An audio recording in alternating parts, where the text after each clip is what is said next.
Pagi Bu. Pagi. Sini saya CDP Angkatan 9 mau minta izin sama Ibu mau mengadakan diseminasi dengan teman-teman terkait tugas saya di modul 2.1 yaitu 1.4 yaitu budaya positif. Saya akan mendiseminasikan aksi nyata saya bersama teman-teman di sekolah dengan tujuan untuk memperkenalkan karakter-karakter baik siswa yang telah bisa dijadikan budaya positif di sekolah. Saya mohon izin Ibu, apakah Ibu memberikan waktu dan kesempatan kepada saya serta teman-teman untuk membersamai kegiatan saya nanti. Ya, silakan dilaksanakan dengan sebaik-baiknya. Saya sebagai kepala sekolah sangat mengizinkan sekali untuk acara diseminasi ini yang akan disampaikan kepada teman-teman yang ada di sekolah ini. Mudah-mudahan acara diseminasi ini akan membawa kebaikan bagi kita semua, terutama bagi guru-guru yang dia nanti punya gambaran mengajar yang baik itu seperti apa dan melaksanakan segala sesuatunya di dalam kelas itu penuh rasa tanggung jawab ya. Mudah-mudahan acara ini nanti berjalan dengan baik dan lancar ya.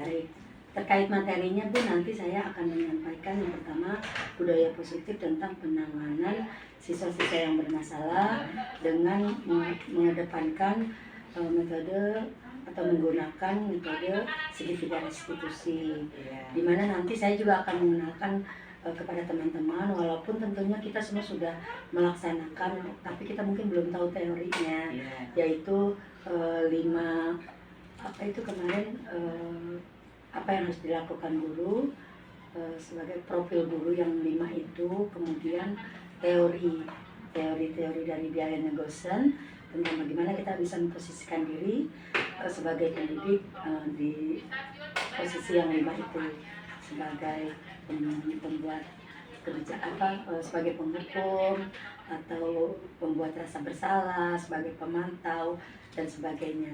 Jadi nanti kita belajar bersama Bu di dalamnya. Ibu ya, mudah-mudahan nanti diseminasi bisa berjalan lancar dengan tujuan bisa untuk menjadi dokumentasi untuk tugas saya di aksi 1.4. Iya. Monggo silakan ya, semoga lancar semuanya, sukses buat Bu Haji Lelis. Mudah-mudahan diseminasi ini menjadi penambah nilai yang lain-lainnya dan diluluskan dengan nilai yang amat baik. Amin. Gitu ya. Amin. Iya. Terima Kita kasih, semuanya Bu. sangat mendukung kok. Amin. Ya. Ya, terima Insya kasih ya Allah. Bu. Ya, sama-sama. Ya.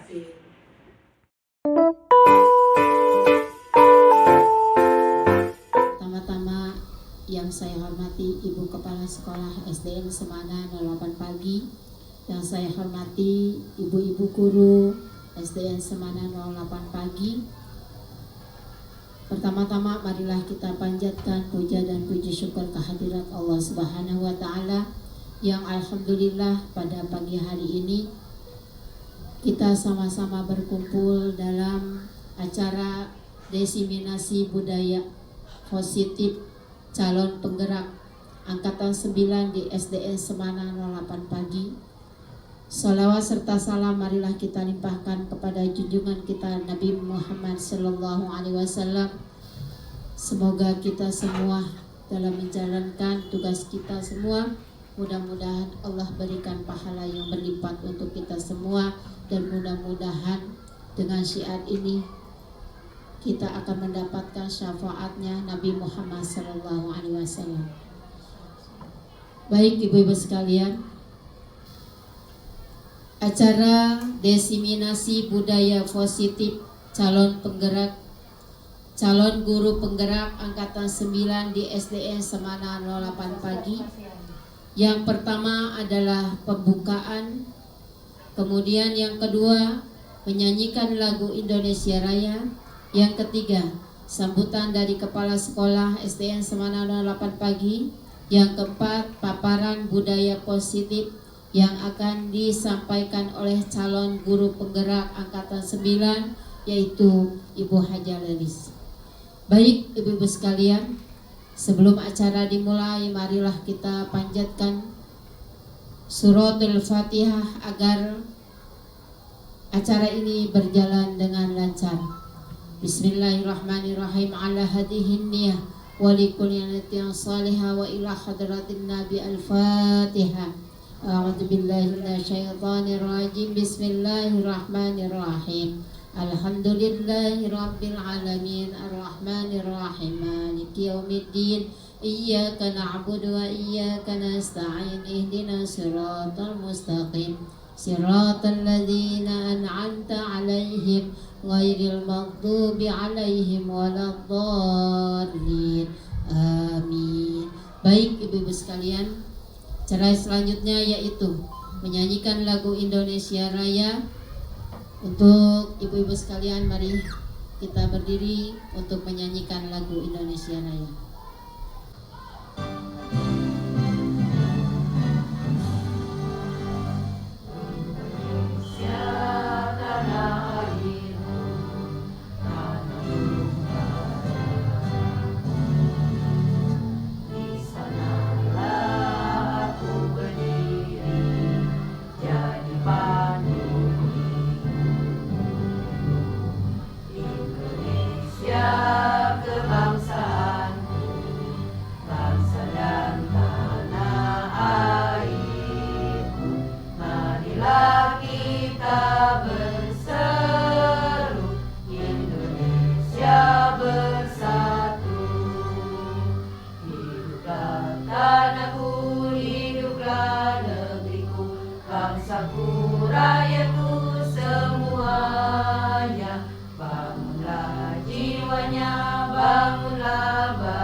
Silakan duduk kembali.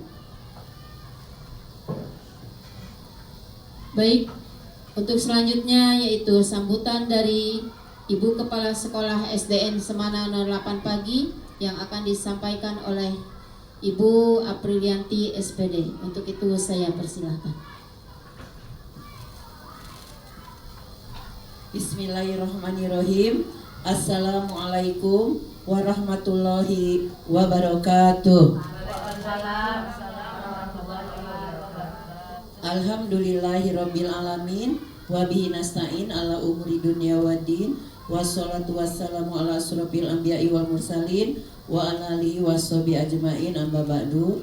Yang saya hormati Bapak Ibu-ibu guru SDN Semana 08 pagi, yang saya hormati Bu Nur sebagai pembawa acara dan Bu Haji Lelis sebagai CGP angkatan 9. Pertama-tama marilah kita panjatkan puji syukur kehadirat Allah Subhanahu wa taala bahwa pada hari ini kita masih diberi nikmat sehat dan nikmat panjang umur. Ibu-ibu, pada hari ini teman kita yaitu Bu Hajah Lelis akan melakukan diseminasi budaya positif aksi nyata modul 14 CGP angkatan 9. Untuk itu dalam aksi nyata ini Bu Haji Lelis akan memaparkan beberapa poin yang akan dilakukan di ruangan ini, yaitu tentang 5 posisi kontrol guru terhadap murid ya, karena 5 kontrol guru itu yaitu antara lain penghukum, pembuat merasa bersalah, teman, pemantau, dan manajer. Nah, mudah-mudahan dengan adanya diseminasi ini menambah wawasan bagi teman-teman sesama pengajar di SDN Semanan 08 Pagi, menambah semangat, termotivasi dengan apa yang akan dipaparkan sama Bu Haja Lelis ini ya. Jadi kita nanti punya gambaran budaya positif itu seperti apa gitu ya. Jadi nanti imbasnya ke teman-teman yang lainnya. Mudah-mudahan nanti yang lainnya juga bisa menyusul seperti Bu Haja Lelis mengikuti CGP di angkatan yang berikutnya ya. Mudah-mudahan kita selalu diberi kesehatan ya, dipanjangkan umur kita dalam melaksanakan aktivitas sehari-hari dengan kedisiplinan yang kita terapkan baik di lingkungan kita sesama teman, saling mengingatkan, kemudian di anak-anak didik kita semuanya. Demikianlah dari saya, mudah-mudahan aksi nyata ini membawa arah positif ke depannya untuk kita semua. Billahi taufiq wal hidayah. Wassalamualaikum warahmatullahi wabarakatuh. Baik, selanjutnya yaitu paparan budaya positif yang akan disampaikan oleh calon guru penggerak angkatan 9 di SDN Semanan 08 Pagi ini, yang akan disampaikan oleh Haja Lelis. Untuk itu saya persilahkan. Assalamualaikum warahmatullahi wabarakatuh. Bismillahirrahmanirrahim. Alhamdulillahirabbil alamin wa bihi nasta'in ala umuri dunya waddin. Wassalatu wassalamu ala sayyidina Muhammadin wa ala alihi washabbihi ajmain. Rabbi shrah li sadri wa yassir li amri wahlul 'uqdatam min lisani yafqahu qawli. Amma ba'du. Yang saya hormati Ibu Kepala Sekolah SDN Semanan 08 Pagi Bu Aprilianti SPD, Ibu Wakil Kepala Sekolah SDN Semanan 08 Pagi Ibu Swastiningsi SPD, serta Ibu pembawa acara pada kesempatan ini Ibu Nuriana SPD, serta rekan-rekan guru, rekan sejawat kami, rekan sejawat saya di SDN Semanan 08 Pagi yang pagi hari ini sudah membersamai saya, meluangkan waktu untuk saya bisa mendesiminasikan budaya positif sebagai salah satu tugas saya dalam pembuatan aksi nyata modul 1.4 dalam program Guru Penggerak Angkatan 9 DKI Jakarta. Kebetulan hari ini saya mendapat kesempatan untuk memberikan desiminasi di sekolah tempat saya bertugas. Puji syukur kehadirat Allah Subhanahu wa Ta'ala, hari ini kita dapat berkumpul bertatap muka atas izin Allah Subhanahu wa Ta'ala dalam kondisi sehat walafiat. Semoga kegiatan ini dari awal hingga akhir mendapatkan berkah, manfaat, dan ridho dari Allah Subhanahu wa Ta'ala. Teriring salawat salam semoga tetap tercurahkan pada junjungan kita Nabi besar Muhammad Sallallahu Alaihi Wasallam. Semoga kelak kita menjadi umatnya yang mendapatkan syafaatul uzma. Amin ya Allah ya Rabbal Alamin. Baik, izin Ibu Kepala Sekolah, Ibu Wakil Kepala Sekolah, pada kesempatan ini saya akan langsung memberikan paparan tentang budaya positif, sesi berbagi bersama rekan-rekan guru di SDN Semanan 08 Pagi. Baik, Bapak Ibu semuanya, yang pertama di sini adalah yuk kita mengingat kembali masa-masa kita sekolah dulu. Kita mengingat kembali ke masa sekolah dulu. Yang pertama adalah apa yang terpikir saat kita mendengar kata disiplin. Kalau zaman kita kecil, yang namanya disiplin itu harus diangkatin rotan sama guru kita. Karena apa? Itu semua kembali ke diri kita. Motivasinya belum timbul dari diri kita sendiri, tapi karena kita takut sama tata tertib atau hukuman yang dibuat oleh peraturan sekolah. Yang kedua adalah penerapan disiplin yang efektif dan berdampak pada murid itu yang gimana? Kadang aturan dibuat sedemikian rupa dengan tujuan yang banyak dan beragam, tapi hanya sekedar itu saja. Pada penerapannya tidak semuanya bisa menjalankan disiplin dengan baik. Bukan begitu teman-teman? Ya, selama ini kita sering melihat murid setiap hari harus berseragam rapi, tapi masih saja ada murid-murid yang juga tidak berseragam rapi atau dengan atribut lengkap. Selanjutnya, pengalaman buruk terkait kedisiplinan. Kalau kita ingat ke masa zaman kita sekolah dulu, ada yang namanya penghapus terbang atau papan penggaris melayang. Ya enggak, ada istilah seperti itu.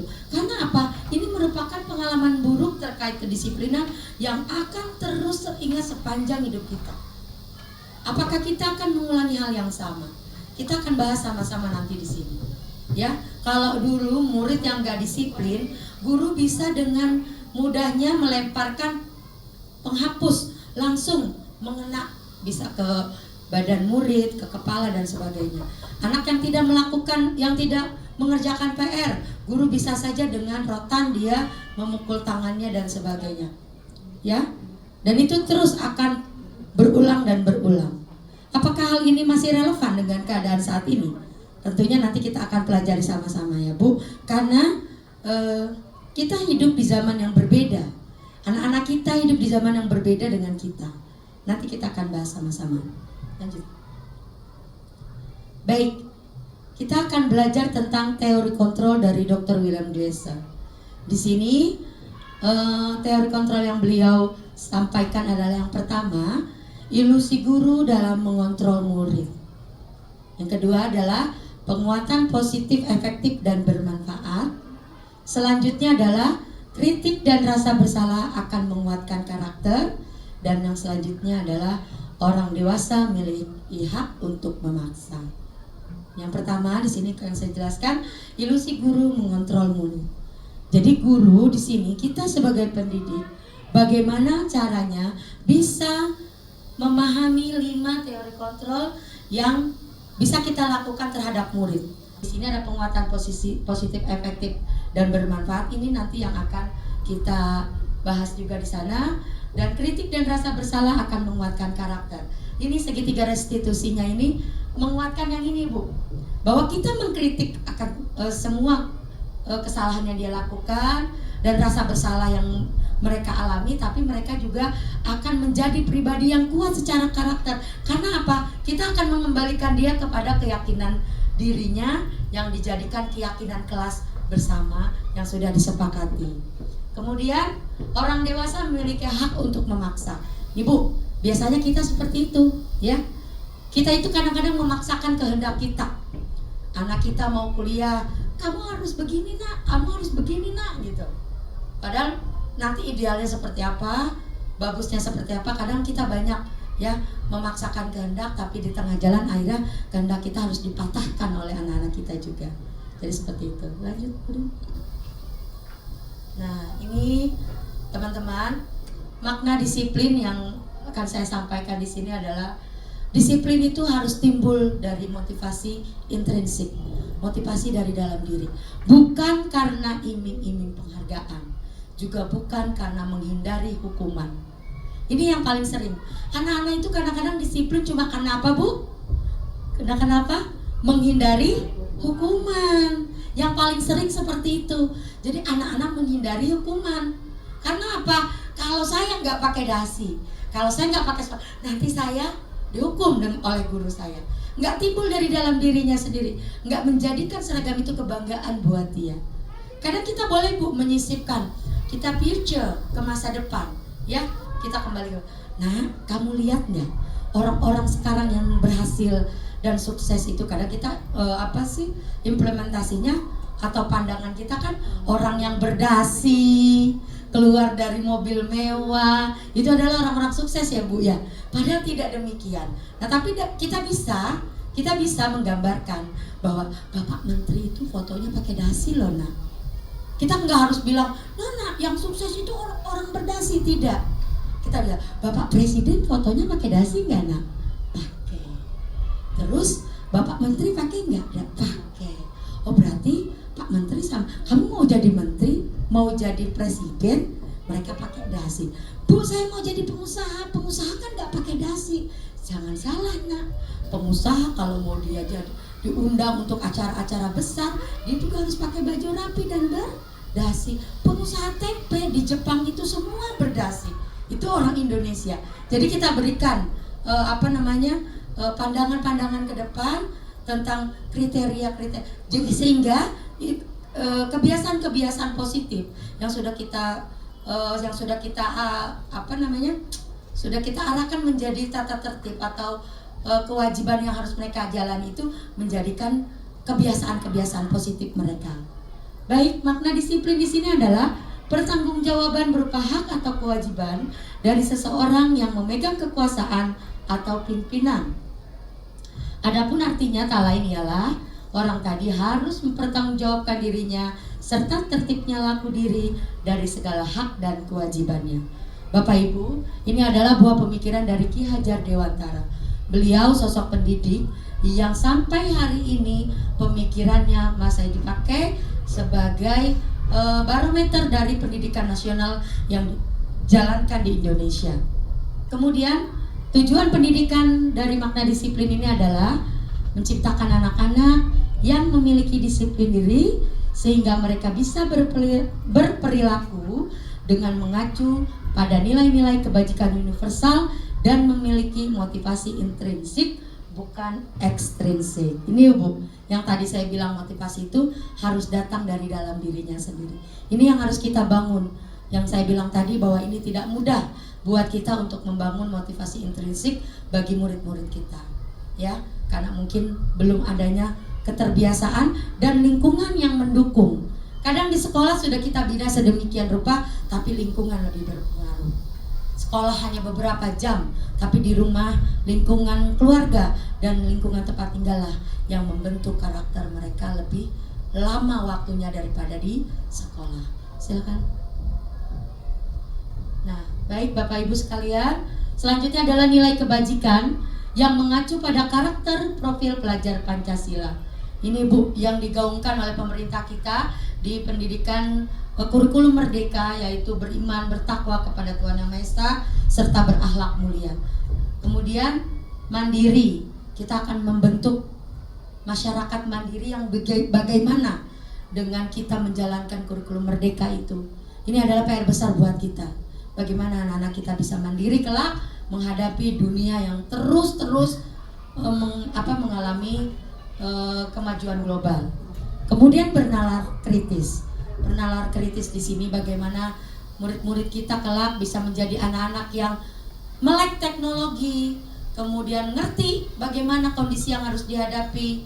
Dia juga bisa menjadikan dirinya survive, bertahan di segala macam hambatan dan rintangan ke depannya. Karena yang akan mereka hadapi hari ini akan berbeda dengan yang akan mereka hadapi di masa depan. Selanjutnya, berkebinekaan global. Berkebinekaan global di sini adalah tidak menghilangkan jati diri kita sebagai orang timur, bangsa Indonesia yang memiliki tata krama, sopan santun di atas segala-galanya. Kita minta biarpun mereka berpikiran maju, mereka sampai dimanapun, mereka berkarir, bersekolah di negara luar atau bagaimanapun, tetap mencintai tanah Indonesia.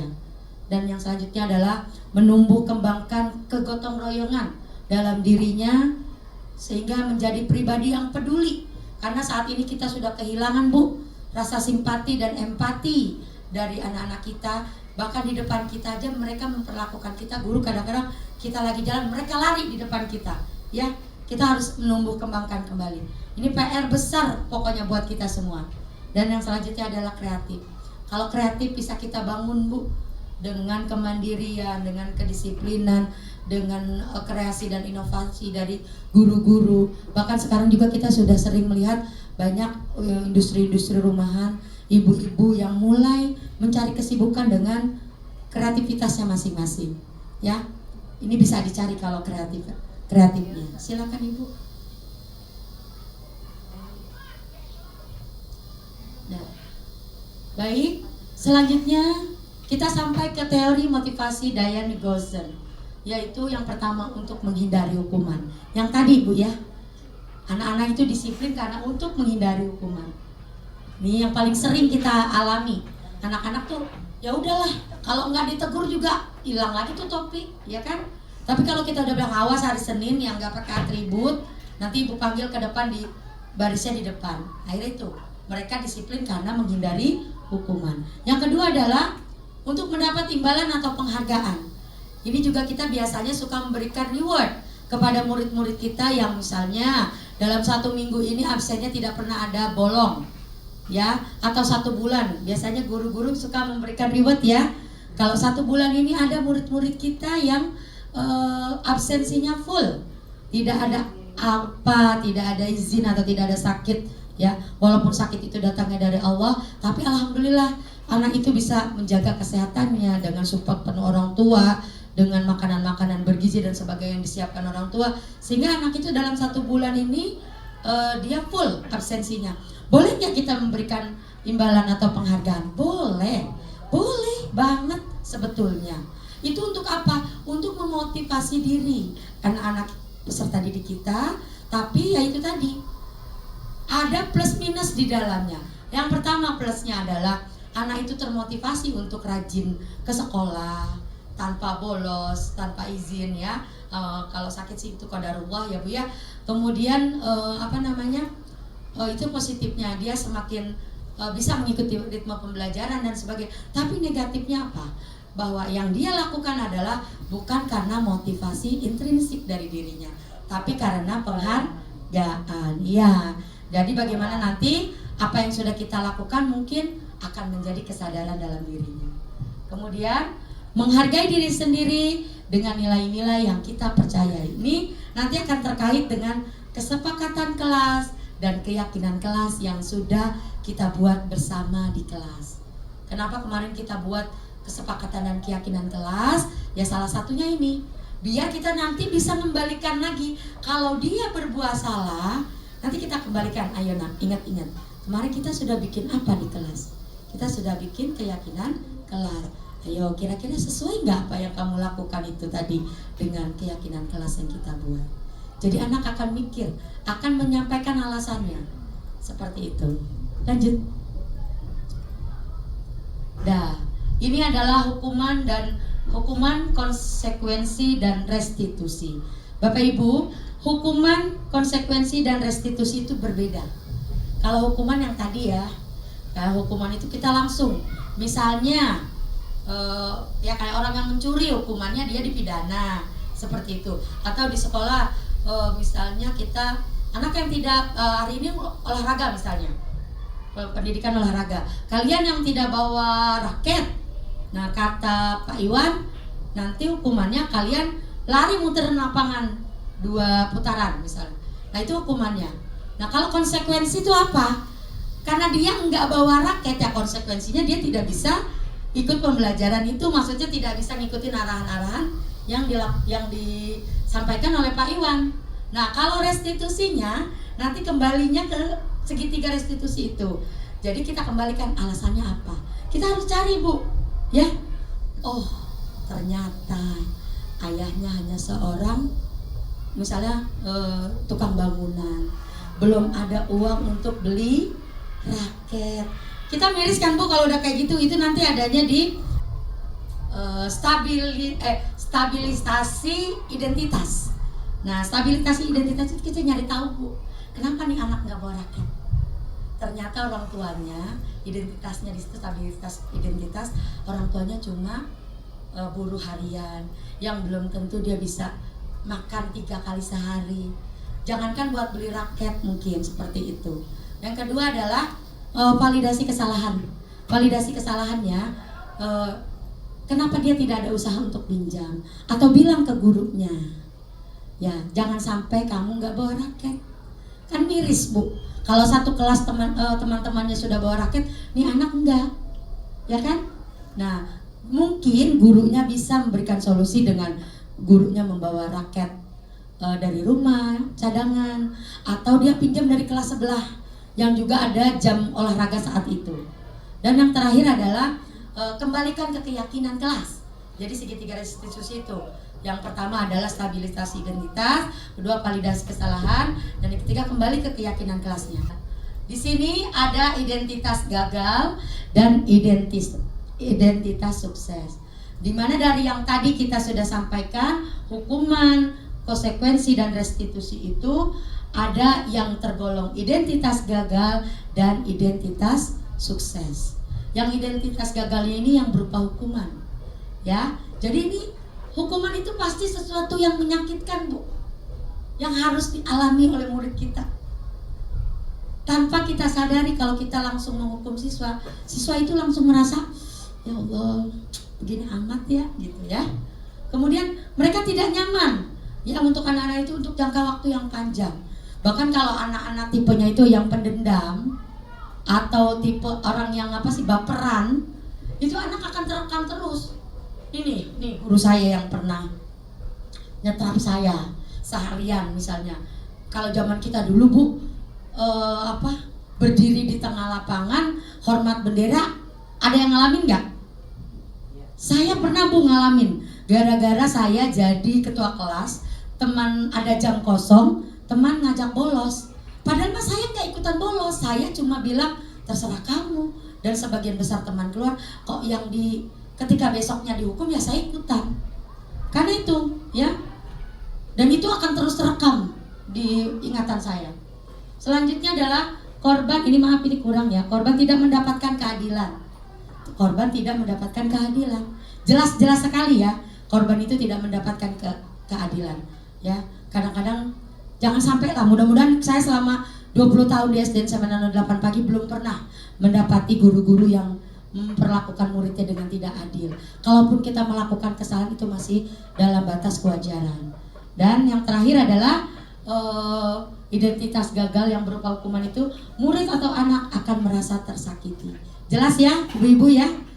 Kemudian yang identitas sukses di sini adalah ini masuknya ke ranah disiplin yang tadi. Jadi guru boleh nggak kita melakukan konsekuensi, Bu Sinta? Nih Bu Sinta pernah ngajar kelas 6. Tentunya mengajar kelas 6 itu butuh effort yang sangat tinggi ya Bu Sinta. Kita mengajarkan murid itu di akhir sekolah dasar itu ada tanggung jawab moral yang sangat besar.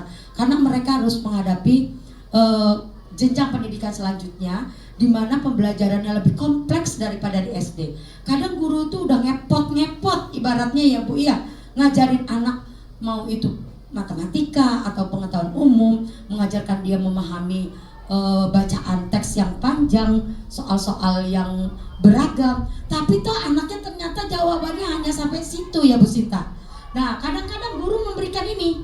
Nih saya tahu banget di guru kelas 6 sering melakukan konsekuensi sebagai identitas sukses. Betul nggak Bu Sin?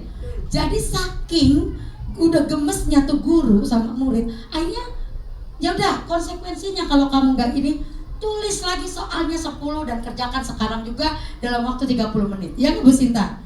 Nah ini namanya konsekuensi.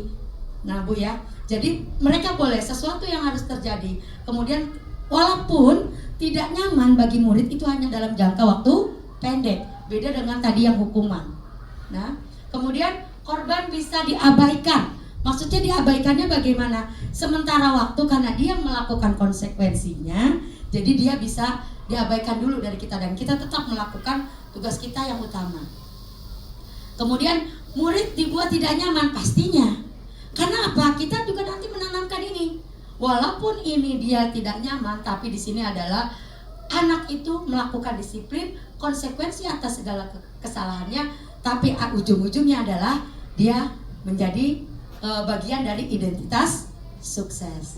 Ya Bu, beda dengan yang hukuman. Dan yang selanjutnya adalah restitusi. Nanti kita bisa pilih Bu, kira-kira yang mana yang ideal buat kita. Kalau yang dari restitusi, yaitu identitas suksesnya sebagai disiplin itu, restitusi merupakan pilihan. Jadi ini kita akan kembali lagi ke murid. Kemudian menguatkan anak dalam jangka waktu yang panjang.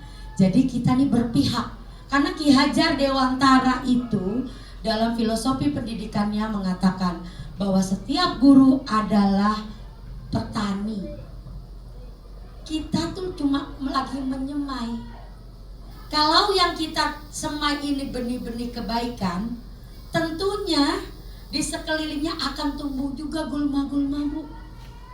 Nah, bagaimana kita membuang gulma-gulma itu sehingga kelak nanti kita akan menuai hasil yang baik. Dan kita ini sebagai penuntun pembelajaran yang membersamai murid-murid kita berpihak kepada mereka. Ya, bagaimana bisa menumbuh kembangkan bakat, minat, potensi dan sebagainya dengan penuh kegembiraan. Jadi nomor 1, Bu, murid itu harus gembira. Karena kalau sudah gembira, murid itu pasti akan rajin ke sekolah.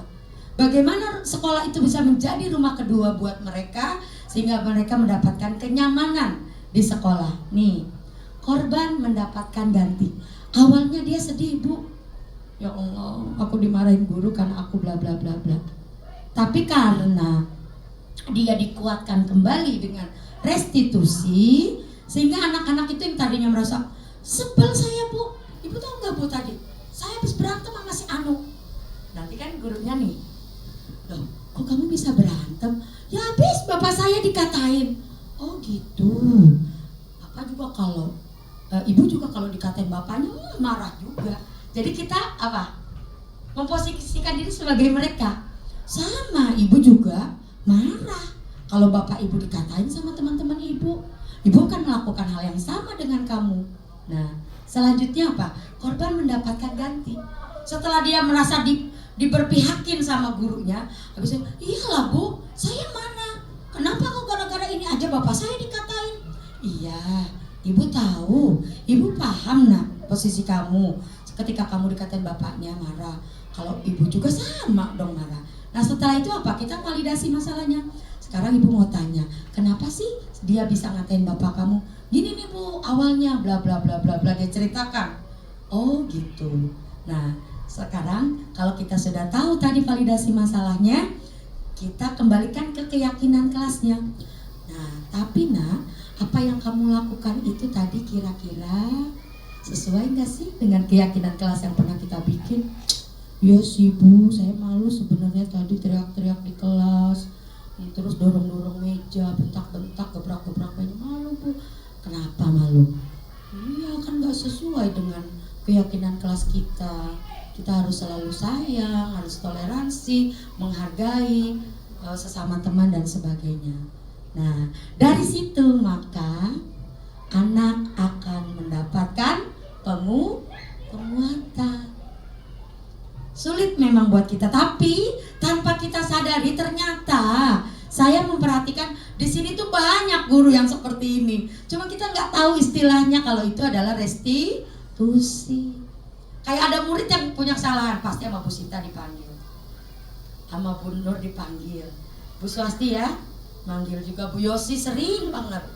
Anak itu dipanggil, didampingi, diajak bicara dari hati ke hati. Setelah itu kita carikan solusi. Itu yang namanya restitusi. Bu, apakah idealnya restitusi itu bisa dijalani tiga-tiganya? Idealnya demikian. Tapi kalau kita bisa 1 atau 2 poinnya saja, nggak apa-apa. Cuma stabilitas identitas, kemudian dengan validasi permasalahannya, atau kembali ke keyakinan kelasnya, silakan dipilih salah satunya. Ya, demikian. Selanjutnya, nah ini juga identitas gagal berupa hukuman dan identitas sukses berupa disiplin yang konsekuensi dan restitusi. Ini salah satunya Bu. Dampaknya seperti ini, perilaku pasif agresif meningkat nih.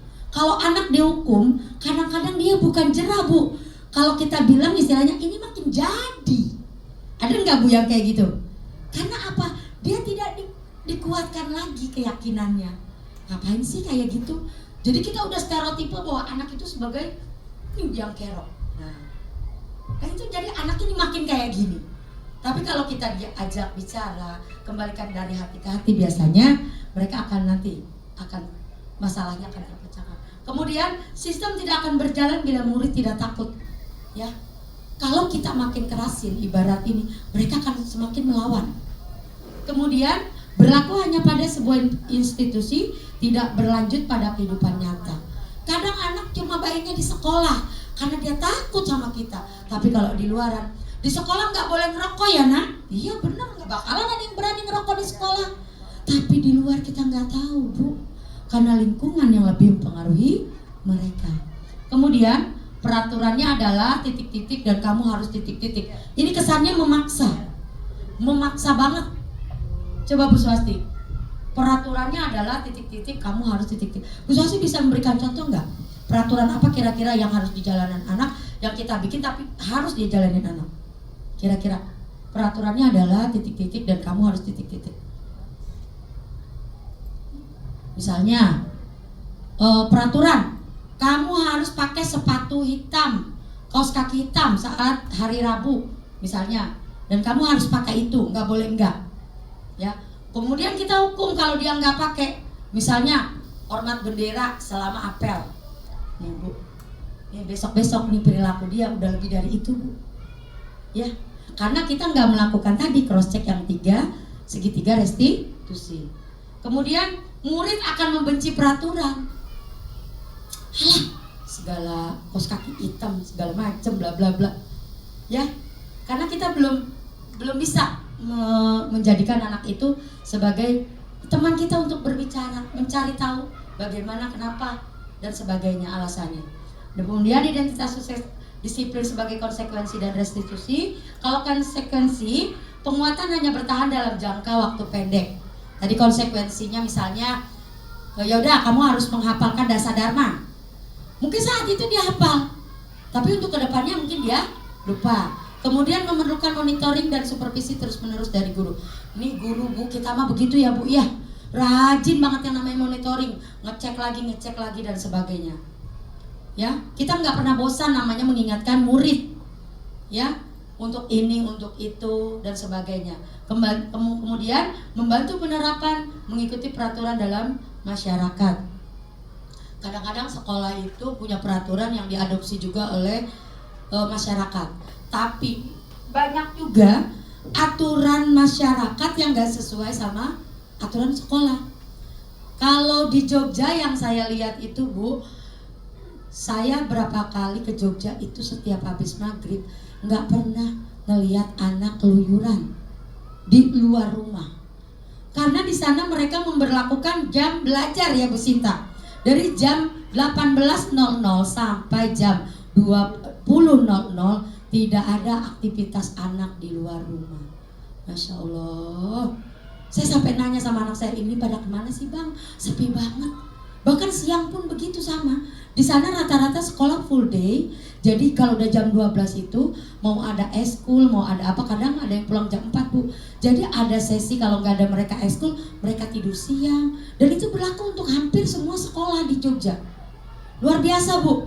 Makanya kenapa Jogja itu jadi pionir ya, atau barometer pendidikan Indonesia, disebut juga kota pelajar, mungkin itu salah satunya ya. Karena penerapan budaya positif di masyarakat dan budaya positif di sekolah itu sinkron. Beda dengan kita. Dulu kita pernah ya Bu ya, pernah ada ya? Pernah. Lagi zamannya gubernur siapa itu Bu?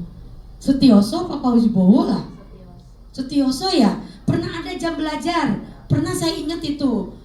Tapi tidak berlangsung lama. Karena apa? Tidak mendapatkan dukungan dari masyarakat sepenuhnya. Kalau di Jogja itu masih. Bahkan masuk gang itu motor nggak boleh pakai suara ya Bu Sin. Masih ada kayak gitu ya Bu Sin? Sampai hari ini Bu. Jadi kalau masuk gang kecil itu motor dimatiin Bu, dituntun. Luar biasa banget ya. Kemudian yang selanjutnya adalah membantu penerapan mengikuti peraturan masyarakat. Apa peraturannya? Mampukah kamu melakukannya? Terima kasih. Nah ini Bu, anak kalau kalau identitas suksesnya cuma sementara, dia cuma gini, apa sih kemarin ya? Kita nggak boleh apa sih gitu? Kira-kira bisa nggak ya saya gitu? Sampai berapa lama nih?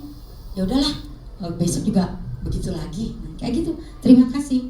Nah, dan murid akan menghormati peraturan, menghormati peraturan sama jangka waktunya pendek.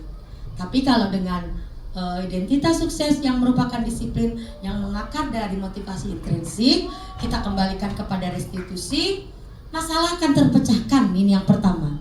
Selanjutnya, murid belajar akan bertanggung jawab atas segala perilakunya. Kemudian apa yang diyakini, karena dia sudah kembali ke segitiga restitusi, maka dia akan mengembalikan semua permasalahan kepada keyakinan kelas. Apa yang bisa kamu lakukan untuk memperbaiki masalah ini? Karena guru akan menuntun murid-murid itu untuk mencari solusi terbaik. Jadi kayak tadi misalnya anak itu nggak punya raket, ya udah. Tapi kamu tiap hari diberi jajan kan nak? Diberi Bu. Berapa? Nah, kamu bisa tidak menyisihkan sedikit dari uang jajan kamu untuk mengumpulkan uang untuk beli raket? Nah itu. Nah, mungkin di sini akan ada peran kita sebagai pendidik. Bagaimana memposisikan diri kita sebagai guru yang peduli. Kalau sampai waktu yang ditentukan, misalnya tuh anak uangnya nggak cukup juga, biasanya guru turun tangan ya Bu, karena guru nggak ada yang nutup mata ya Bu ya. Saya ngelihat di sini banyak guru yang membelikan jilbab muridnya. Kalau saya lihat di medsos tuh ada guru yang muridnya banyak kutunya juga sampai dibersihin rambutnya, dipotongin dan itu Bu. Karena yang jadi guru itu bukan cuma fisik kita, tapi hati kita. Ya Bu ya. Nah, yang terakhir, murid akan menghormati dirinya dan orang lain. Kalau dia kembali ke keyakinan kelas, bukan hanya dirinya yang harus meyakini keyakinan kelas itu, tapi juga seluruh warga kelasnya. Lanjut Bu Ren. Nah, yang ini tadi posisi kontrol guru sudah saya jelaskan, ada 5. Alhamdulillah sudah bisa. Saya pengen nyoba nih. Nah, kira-kira kalau guru sebagai penghukum, saya minta dengan hormat Ibu Swasti mencontohkan guru sebagai penghukum itu kayak gimana? Bu Swasti, coba bicaranya. Yang negatif kan Bu sebagai penghukum. Silakan Bu Swasti. Sambil berdiri. Jadi kita langsung menjas anak. Saya tahu ya, dengan ekspresi yang sesuai Bu Swasti sebagai penghukum. Dengan menunjuk-nunjuk dan biasanya kita agak sedikit suara keras dan ekspresi wajah yang lumayan. Silakan Ibu direkam nih. Saya mau ngerekam ya Bu Swasti. Gak apa-apa ini buat dokumentasi saya. Ini ceritanya ada laporan dari anak. Tian, sini kamu. Sudah berapa kali kamu mengganggu temannya terus? Ibu sudah kasih tahu kemarin. Kenapa kamu masih mengulangi lagi? Kamu selalu bikin masalah di kelas. Ayo, sekarang kamu berdiri di depan kelas. Dan kamu harus mengucapkan minta maaf kepada teman-teman kamu yang ada di kelas ini. Ayo segera minta maaf. Ya, Jangan diulangi lagi. Teman-teman, Masya Allah. Ya, jadi tadi itu Bu, kalau posisi kontrol kita sebagai guru terhadap murid sebagai penghukum, kelihatan bedanya ya Bu ya, penuh penekanan, penuh ekspresif dan sebagainya. Sekarang saya minta yang sebagai pembuat merasa bersalah. Ini mah kayaknya yang cocok Bu Yosi ya. Ya. Bu Yosi kan lemah lembut, nggak bisa bicara kencang. Coba Bu Yosi kalau sebagai pembuat merasa bersalah. Biasanya suaranya lemah lembut, tapi dalam Bu, dalam banget. Dan anak itu biasanya langsung nunduk itu. Ya. Ya. Membuat rasa bersalah ya. Ya. Ceritanya ada anak yang kena hukuman saat dia turun ke lapangan untuk melakukan kebiasaan, tapi dia kesiangan gitu ya. Selalu terakhir ya turunnya. Anak-anak kelas 5 kita, coba deh dilihat, kenapa sering sekali mendapatkan teguran dari guru-guru yang lain. Ibu malu sekali nak. Ibu di ruang guru itu kena tegur. Anak kelas 5, anak Bu Yosi, itu anak Bu Yosi lama banget turunnya. Itu kenapa coba? Kalian tahu nggak? Ibu sedih kalau udah kena teguran terus dari guru-guru lain. Coba sekarang, apa yang mau kalian lakukan? Setelah membuat ibu begitu merasa malu dan merasa bersalah. Ya, tepuk tangan dong, Masya Allah. Guru ikut nangis saya. Cocok banget makanya. Ini yang saya tunggu-tunggu teman-teman, Masya Allah. Udah saya merinding. Kalau nah, yang ketiga ini sebagai teman. Ini mah udah nggak bakal salah lagi. Bu Sinta. Kalau posisi kontrol guru sebagai teman, coba saya minta Bu Sinta nih. Bu Sinta mah, aduh, friendly banget sama murid-muridnya. Silakan Bu Sinta. sebagai teman. Dia tidak melakukan tidak mengerjakan kewajiban, tapi Bu Sinta memaklumi keadaannya. Tapi tetap melakukan hukuman, tapi sebagai teman. Silakan Bu Sinta. Bermain peran, ayo. Contohnya deh, itu deh, Sin. Ya. Siapa? Guru sebagai teman. Guru sebagai teman. Contohnya. Ya. Dia bikin onar. Kamu nggak pernah bikin onar. Tidak pernah. Contohnya guru sebagai teman.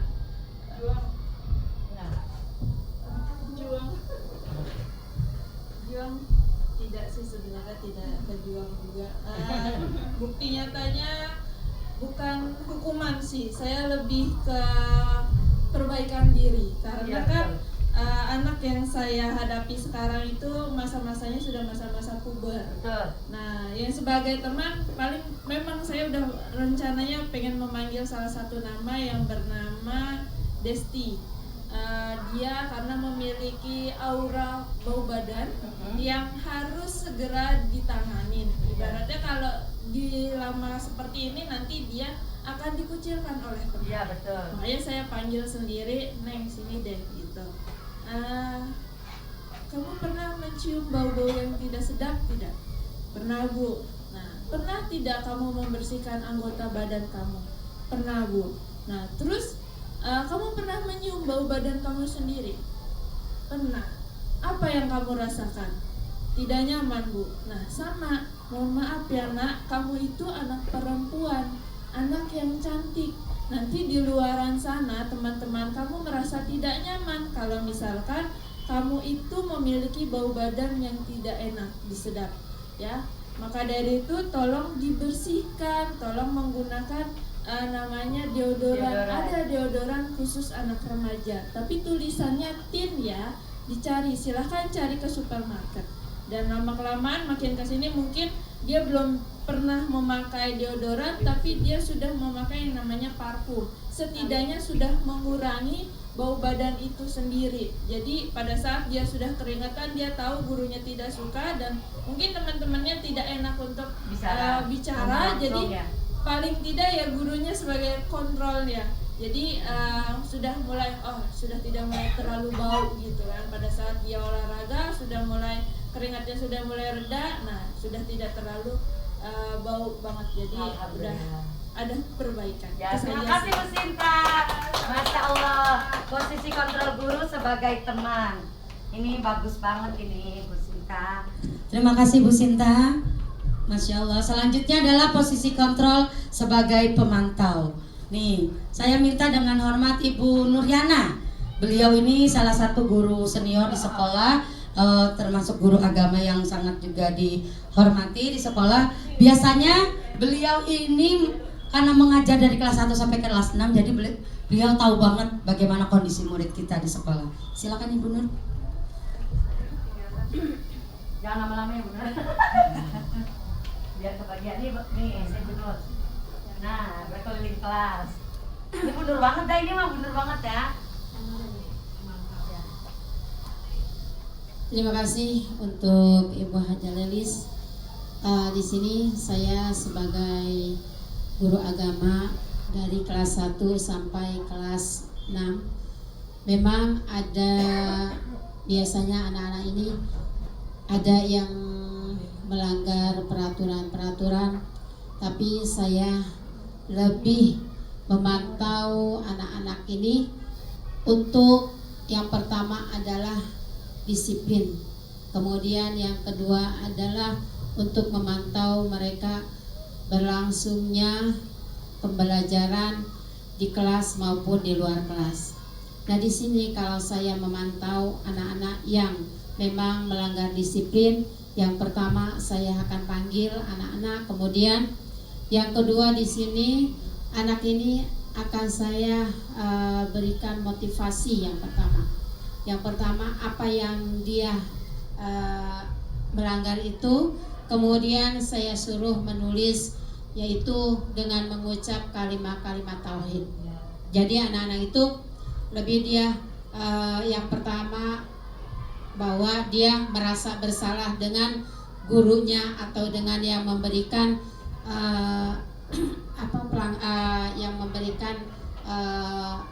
pelanggaran itu. Kemudian yang kedua adalah dia supaya mawas diri bahwa saya mempunyai kesalahan itu adalah bentuk saya pertama salah kepada yang memberikan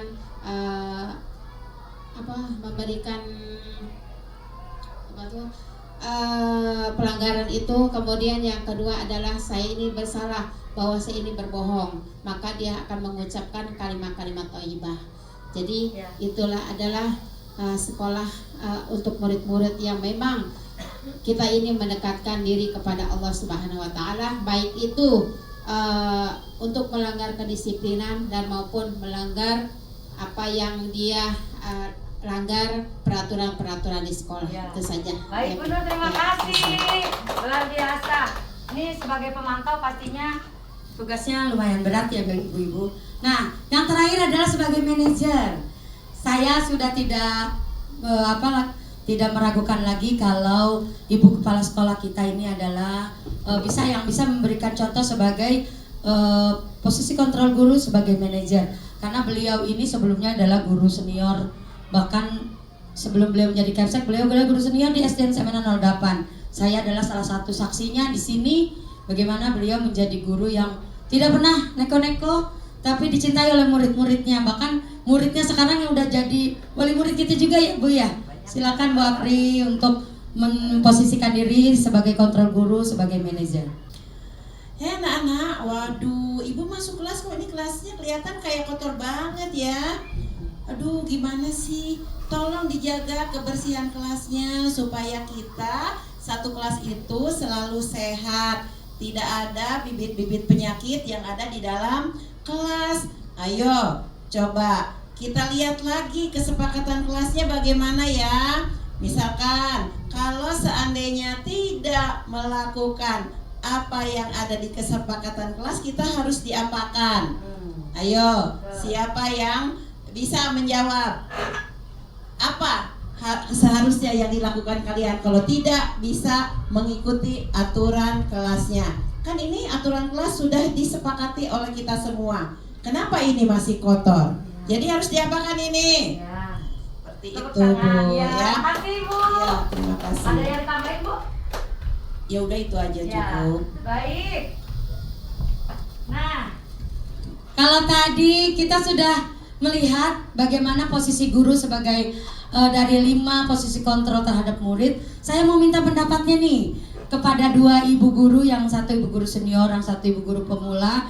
Jadi biar punya perspektif yang berbeda. Saya minta Ibu Rohana sebagai guru senior, bagaimana dari 5 posisi kontrol tersebut kira-kira kita kalau mau memposisikan diri terhadap kesalahan anak itu idealnya yang mana? Silakan Ibu.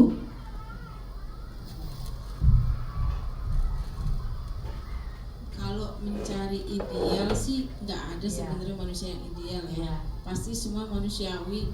Kalau kita lagi marah pasti bisa sebagai penghukum. Kalau kita lagi senang hati ini bisa jadi sebagai teman. Atau kalau lagi relax-relax aja mungkin jadi pemantau gitu ya. Jadi sebenarnya masalah ideal itu tergantung kondisi juga gitu kayaknya. Jadi nggak bisa di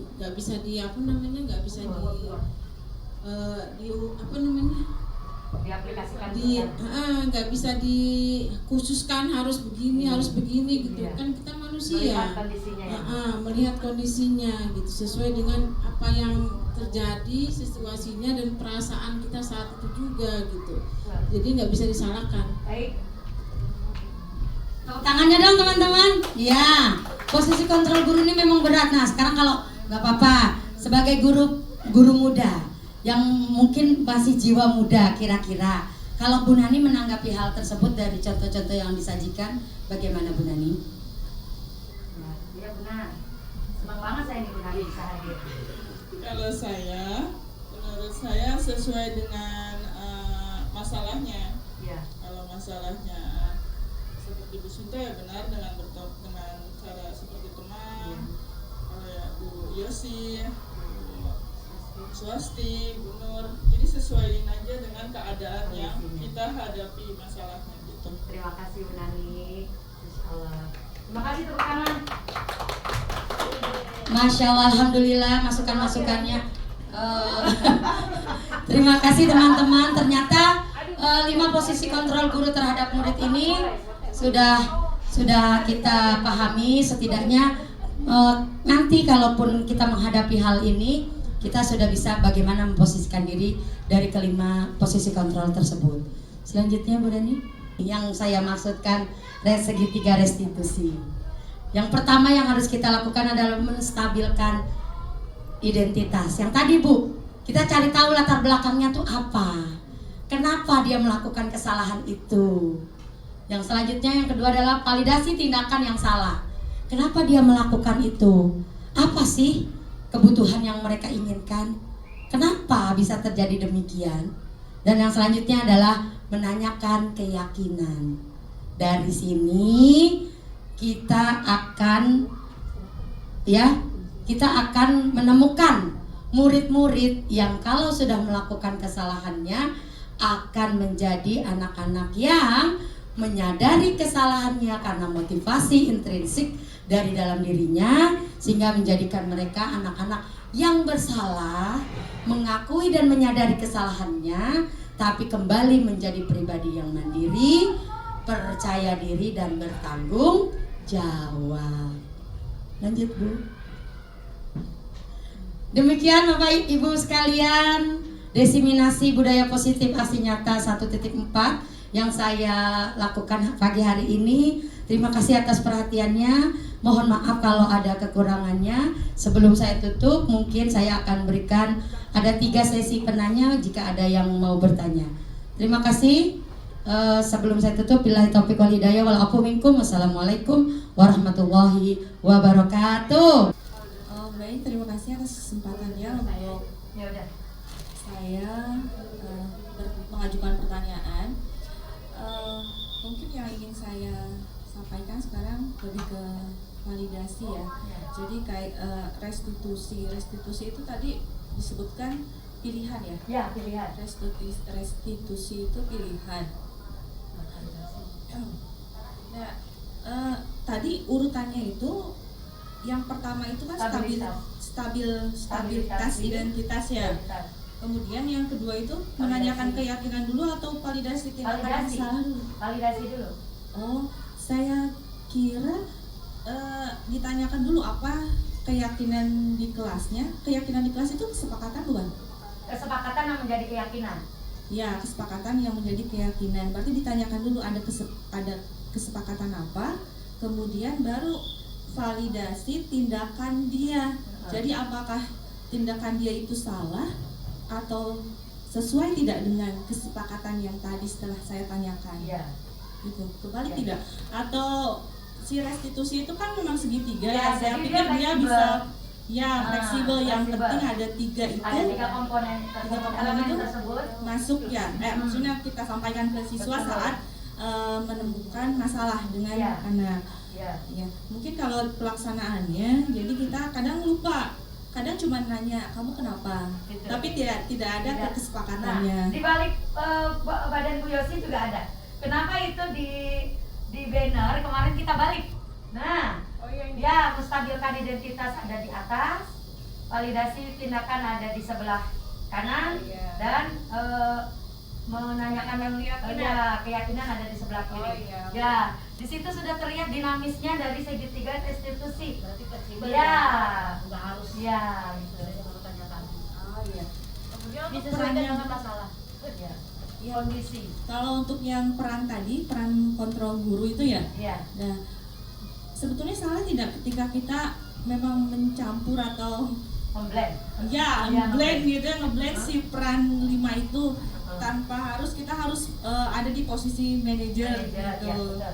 Ya mungkin Itu itu yang ya. saya tanyakan juga kemarin waktu lokal. Saya coba jelasin. Terima kasih, tepuk tangan dulu dong untuk Bu Yosi. Luar biasa banget pertanyaannya. Kebetulan saya juga menanyakan hal yang sama dengan yang Bu Yosi sampaikan hari ini, yaitu bolehkah kita menggunakan 5 kontrol diri sebagai guru terhadap kesalahan murid itu? Boleh ternyata. Apa yang Bu Yosi sampaikan ini sinkron dengan yang Bu Rohana berikan. Jadi ketiganya mau sebagai penghukum, mau membuat kesalahan, kemudian sebagai teman, pemantau dan manajer, itu bisa kita blend Bu, tergantung situasi dan kondisi dan bagaimana keadaan kitanya. Kalau murid melakukan kesalahan yang maaf yang mungkin sudah di luar batas, nggak mungkin Bu kita sini saya sini, nggak mungkin seperti itu ya. Pasti ada sisi kemanusiaan kita yang akan berbicara ya Bu. Boleh silakan, tergantung dari kesiapan kita memposisikan dirinya di mana. Di situ ya Bu Yasi ya. Jadi segitiga restitusi itu fleksibel, jadi di mana dia memiliki kekuatan yang kokoh untuk saling menopang. Jadi segitiga restitusi itu bukan yang ideal yang harus kita lakukan, tapi sebagai pilihan kita untuk memposisikan diri, mencari solusi atas kesalahan murid, tapi dengan tidak menstereotipekan anak itu menjadi pembuat kesalahan sesungguhnya yang kelak akan membekas di dalam dirinya sepanjang hayatnya. Semoga kita nggak jadi guru-guru yang tipe demikian ya Bapak Ibu. Amin. Terima kasih. Itu saja ya akhir dari kegiatan kita pagi hari ini. Terima kasih. Saya kembalikan kepada Ibu Nuriana.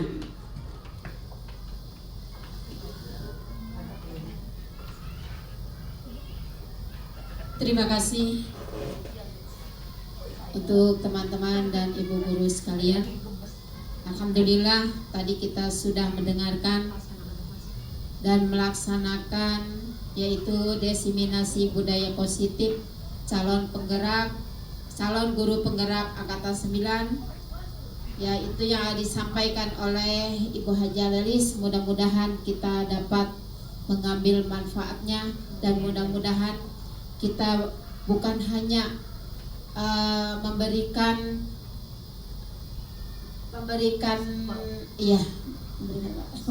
support kepada anak-anak kita dan memberikan pembelajaran yang baik untuk anak-anak kita.